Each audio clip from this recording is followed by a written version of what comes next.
বন্ধু নমস্কার। হঠাৎ করে নিশানায় চলে এলেন কেন অমিত শাহ?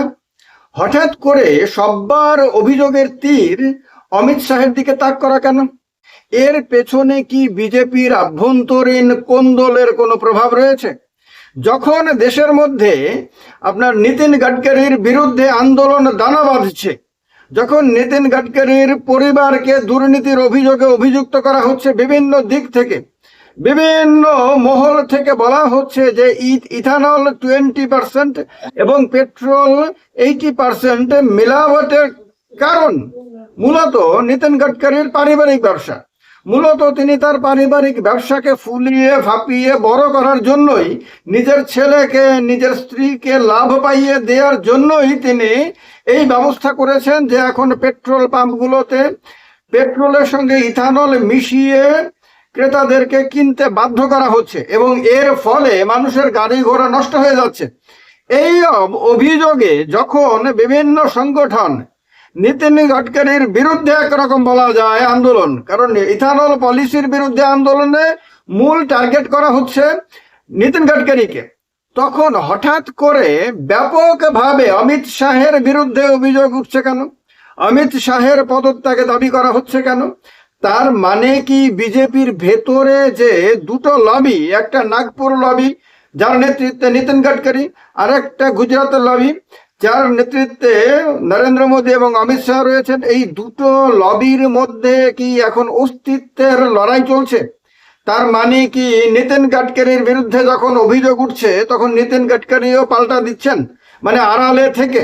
যেমন নীতিন গাডকারির বিরুদ্ধে যে আন্দোলনগুলো হচ্ছে, অনেকেই মনে করছেন তার পেছনে অমিত শাহের লবি কাজ করছে। দিল্লিতে গুজরাত লবি আপনার চাইছে না কোনোভাবেই যে নীতিন গাডকারি কেন্দ্রীয় মন্ত্রিসভাতে থাকুন এবং তিনি নরেন্দ্র মোদীর পরে দেশের প্রধানমন্ত্রী হওয়ার দাবিদার থাকুন। তো সুতরাং তাকে ইতিমধ্যেই দলের বিভিন্ন গুরুত্বপূর্ণ জায়গা থেকে সরিয়ে দেওয়া হয়েছিল। এবার তাকে মন্ত্রিসভা থেকে সরিয়ে দেওয়ার জন্য একটা আন্দোলন দরকার। যেমন ভাবে ধর্মেন্দ্র প্রধানকে মন্ত্রিসভা থেকে সরাতে সরকার বাধ্য হয়েছে, সরকার চাইছে এমন আরেকটা আন্দোলন হোক।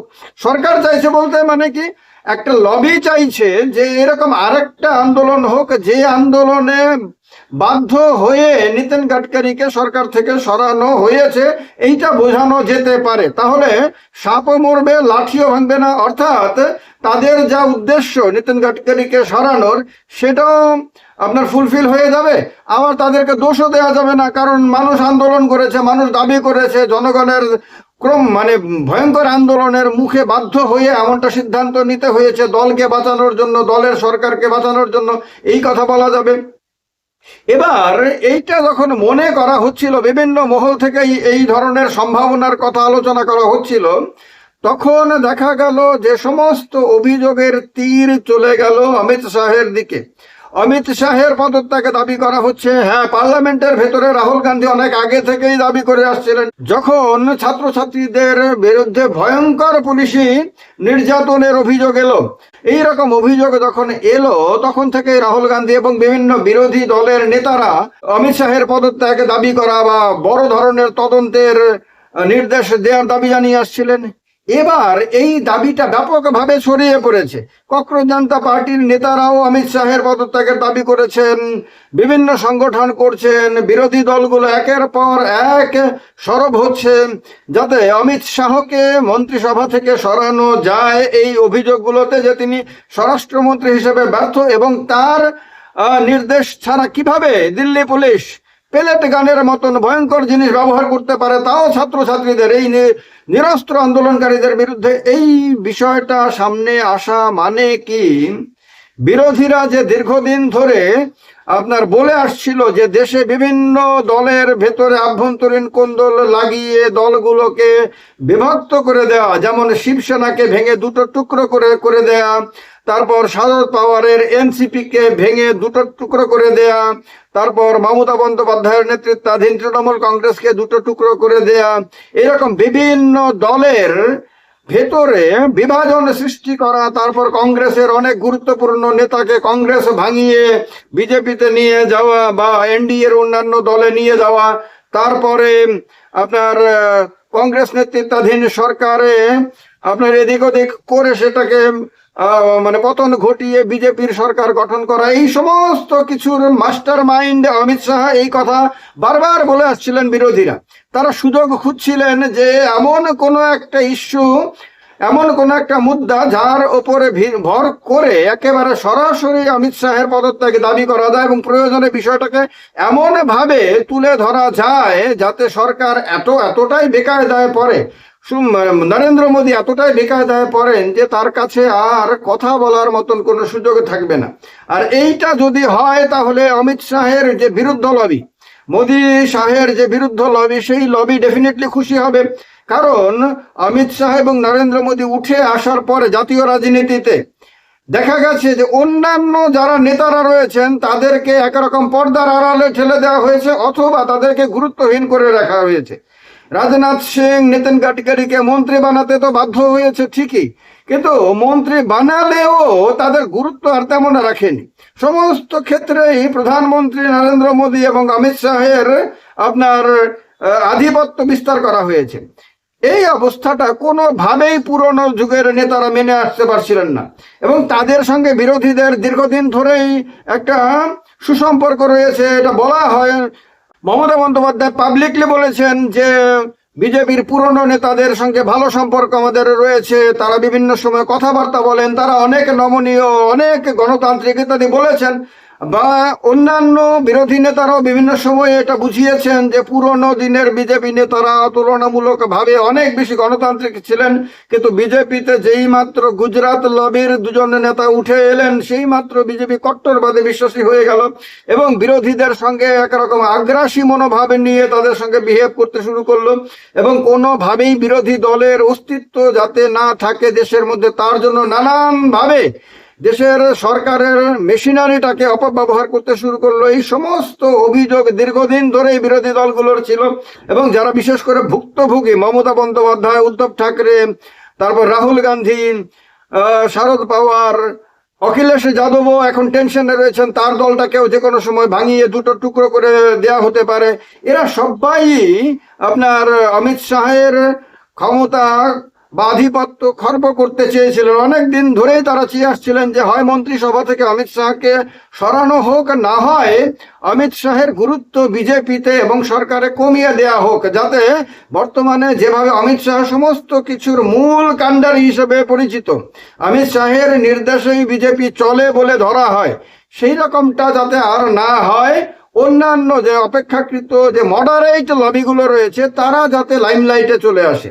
এবার এই প্রথম তাদের কাছে একটা জবরদস্ত সুযোগ এলো যখন দিল্লি পুলিশ বা র্যাফ যেই হোক না কেন পেলেট গান চালিয়েছে ছাত্রছাত্রীদের ওপর, এই অভিযোগ সামনে এলো।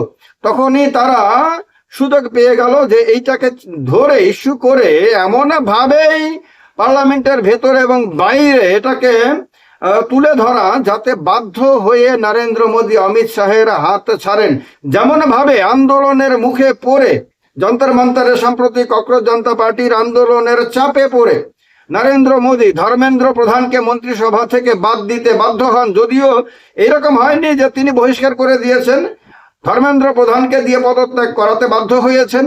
ঠিক তেমনি বিরোধীরা চাইছে আরেকটা এরকম আন্দোলন হোক বা আরেকটা এরকম পরিস্থিতি তৈরি হোক যাতে বাধ্য হয়ে অমিত শাহকে নরেন্দ্র মোদী বলবেন যে আপনি পদত্যাগ করে এবার অন্য দায়িত্বে চলে যান। তো সুতরাং যত বেশি নির্বাচন এগিয়ে আসবে, লোকসভা নির্বাচন যত বেশি এগিয়ে আসবে, বিরোধীরা তাদের নিশানায় অমিত শাহকে বেশি করে রাখবেন। যতক্ষণ তিনি মন্ত্রিসভাতে থাকবেন, যতক্ষণ তিনি বিজেপি এবং সরকারের মূল ক্ষমতাধর ব্যক্তি হিসেবে পরিচিত হবেন, ততক্ষণ তার ওপরে যে বিরোধীদের নিশানা একেবারে তাক করা থাকবে, এ নিয়ে কোনো সন্দেহ নাই। তবে সবচেয়ে গুরুত্বপূর্ণ বিষয় হলো যে বিজেপির আভ্যন্তরীণ যে কোন্দল, আভ্যন্তরীণ যে গোষ্ঠীদ্বন্দ্ব আসছে, আভ্যন্তরীণ যে লড়াই বিভিন্ন নেতাদের মধ্যে, ক্ষমতার লড়াই, সেই লড়াই কিন্তু এখন কাজ করতে শুরু করেছে বলে মনে করা হচ্ছে। এটা ককরোচ জনতা পার্টির আন্দোলনের পেছনেও বিজেপির একটা লবির মদতে ছিল বলে বলা হয়, এমনকি আরএসএস এর একটা লবিরও মদতে ছিল বলে বলা হয়। আর তেমনি এবার অমিত শাহের বিরুদ্ধে যখন বিরোধীরা খড়গহস্ত হয়েছে রাজনৈতিকভাবে, পার্লামেন্টের ভেতরে এবং বাইরে, তখনও তার পেছনেও বিজেপিরই এবং আরএসএসেরই আর একটা লবি প্রচন্ডভাবে ক্রিয়াশীল, প্রচন্ডভাবে সাহায্যকারী হিসেবে ভূমিকা পালন করছে। এই রকম কথাও বিভিন্ন মহল থেকে উঠে আসতে শুরু করেছে। আপনাদের কি মনে হয় যে বর্তমানে বিরোধীদের, বিশেষ করে বিরোধী দলনেতা রাহুল গান্ধীর নেতৃত্বাধীন ইন্ডিয়া অ্যালায়েন্সের ক্রমাগত চাপের মুখে নরেন্দ্র মোদী অমিত শাহকে তার মন্ত্রিসভা থেকে সরাতে বাধ্য হবেন? আমারও কি দেশে আরেকজন হেভিওয়েট মন্ত্রীর পদত্যাগ সম্ভব হবে? জানাবেন কমেন্ট বক্সে কমেন্ট করে। ভিডিওটা ভালো লাগলে লাইক করবেন, শেয়ার করবেন। আর আমার আরেকটা চ্যানেল রয়েছে পলিটিক্যাল ইন্ডিয়া নামে, হিন্দি চ্যানেল, তার লিংক ডেসক্রিপশনে দেওয়া রয়েছে। সেই চ্যানেলটাকে সাবস্ক্রাইব করে সঙ্গে থাকবেন। ভালো থাকবেন। জয় হিন্দ, বন্দে মাতরম।